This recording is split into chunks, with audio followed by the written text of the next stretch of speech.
नमस्कार, समय दर्पण हेरेर बस्नुहुने सम्पूर्ण दर्शकवृन्दलाई स्वागत जनाउँदछौँ। मनोरञ्जनमूलक भिडियो साथै वरिपरिका खबर हेर्नका निम्ति यस च्यानललाई सब्स्क्राइब गर्न नभुल्नुहोला। हेर्नुहोस् खबर विस्तारमा।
यो जगदम्बा मन्दिर पहिला यो केही पनि थिएन। यहाँनिर एउटा सानो पोखरी थियो, त्यसमा पानी त रहन्थ्यो सधैँ नै, तर त्यति ठुलो थिएन।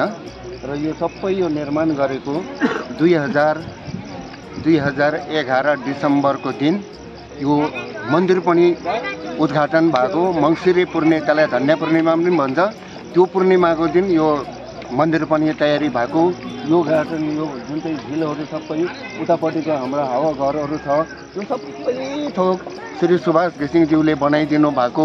त्यो भन्दाखेरि पहिला यहाँनिर वरिपरि खरबारीहरू के मात्रै थियो, तर व्यापक रूपले साह्रै राम्रो मन्दिर बनाइदिएको थियो।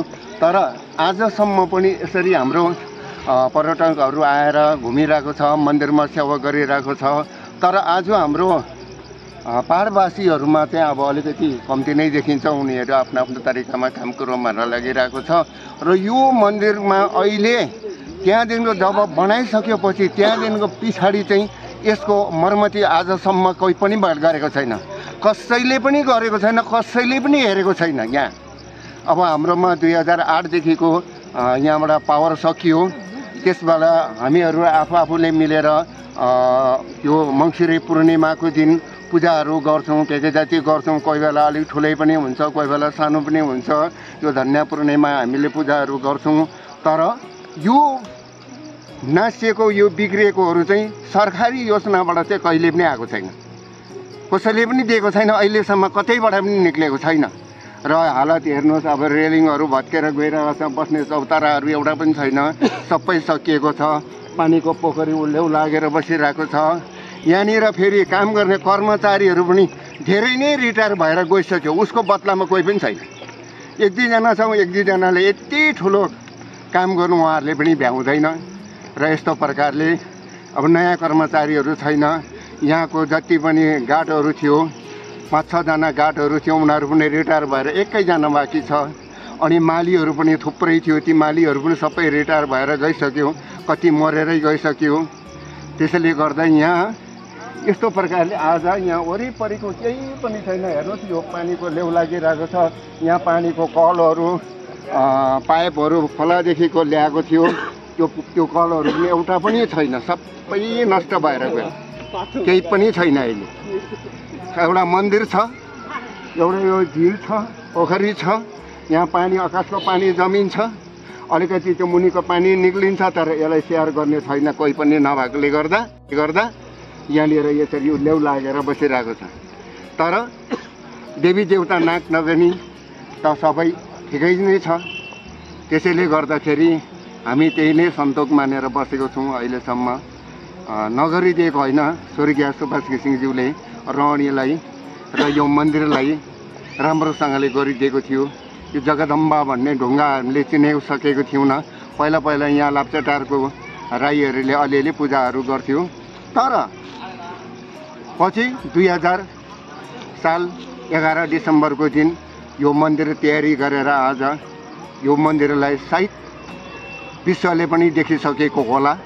र आज हाम्रोमा यो मन्दिरमा टाढो टाढो कलकत्तादेखिको कहाँ आसामदेखिको मान्छेहरू यात्रीहरू आएर यहाँ पूजाहरू गर्नुहुन्छ। उनीहरूको मनोकामना पनि पुरा गरिदिएको होला र त मान्छे आउँछ, नत्र भने त आउने थिएन। र यसरी नामी मन्दिर भएको छ, तर यसको देखरेख गर्ने चाहिँ कोही पनि छैन अहिलेसम्म। जो पहिला बनियो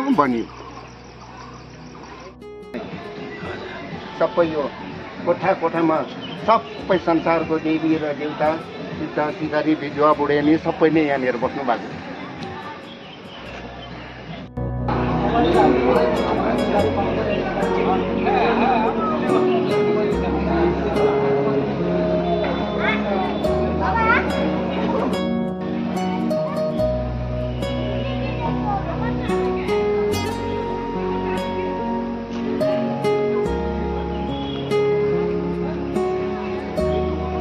देवी देवता बस्ने ठाउँ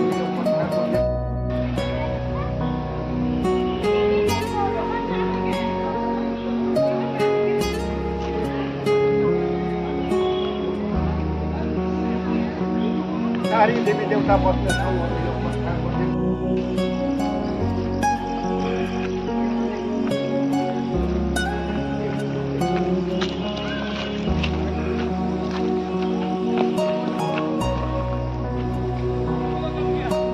चीज मिस करती है।